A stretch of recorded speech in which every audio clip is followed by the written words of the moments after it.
जय श्री हरि। आइए सुनते हैं कामदा एकादशी की पौराणिक वर्त कथा। यह एकादशी चैत्र शुक्ल की एकादशी मानी जाती है। धर्मराज युधिष्ठिर कहने लगे कि हे भगवान, मैं आपको कोटि कोटि नमस्कार करता हूँ।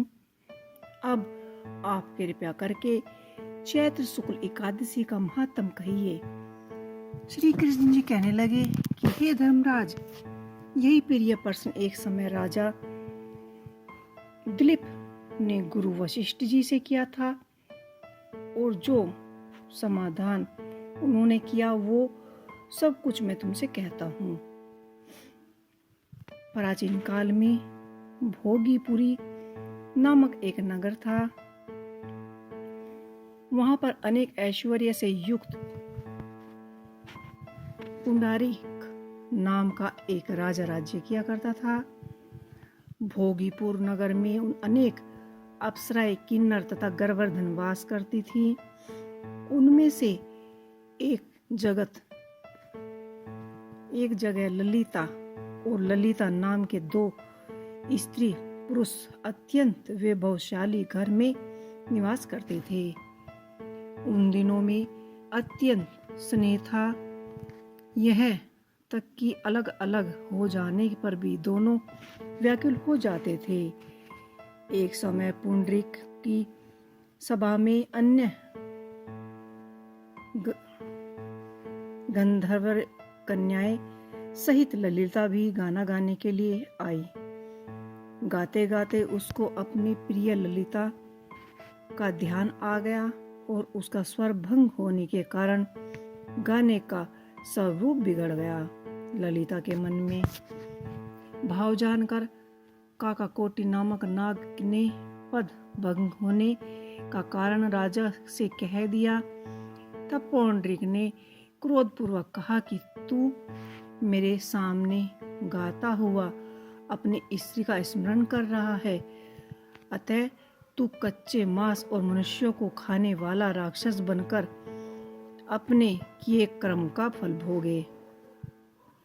पुंडरीक के श्राप से ललित उसी क्षण महाकाय विशाल राक्षस हो गया। उसका मुख अत्यंत भयंकर, नेत्र सूर्य चंद्रमा की तरह प्रतीत तथा मुख से अग्नि निकलने लगी। उसकी नाक पर्वत की कदर के समान विशाल हो गई और गर्दन पर्वत के समान लगने लगी। सिर के बाल पर्वतों पर खड़े वृक्षों के समान लगने लगे तथा उसकी भुजाएं अत्यंत लंबी हो गई। कुल मिलाकर उसका शरीर 8 योनि के विस्तार में हो गया। इसी प्रकार राक्षस होकर वह अनेक प्रकार के दुखों को भोगने लगा। जब उसकी प्रियतमा ललिता को यह वैतंत मालूम हुआ तो उसे अत्यंत खेद हुआ कि वह अपने पति के उद्धार का यत्न सोचने लगी। वह राक्षस अनेक प्रकार के घोर दुख सहता हुआ घने वनों में रहने लगा।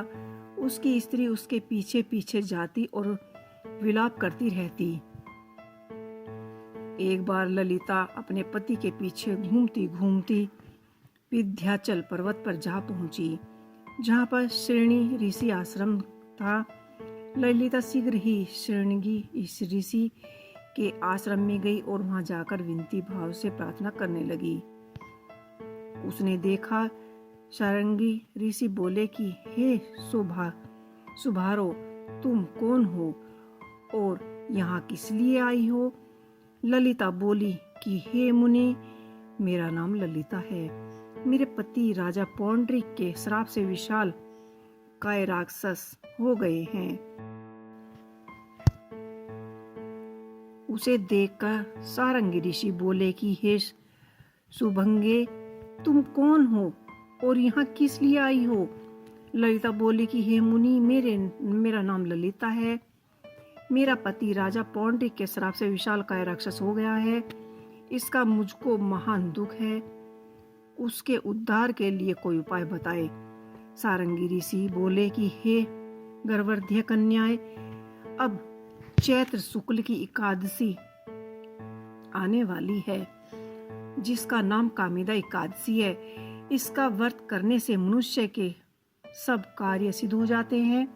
यदि तुम कामदा एकादशी का व्रत कर उसके पुण्य का फल अपने पति को दे दो तो वह शीघ्र ही राक्षस योनि से मुक्त हो जाएंगे और राजा का श्राप भी अवश्य ही शांत हो जाएगा।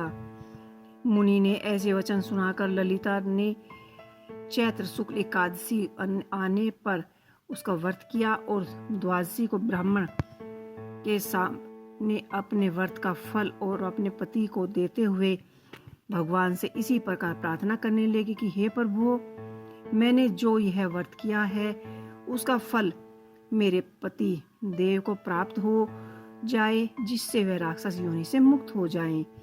एकादशी का फल देते हुए उसका पति राक्षस योनि से मुक्त होकर अपने पुराने स्वरूप को प्राप्त किया।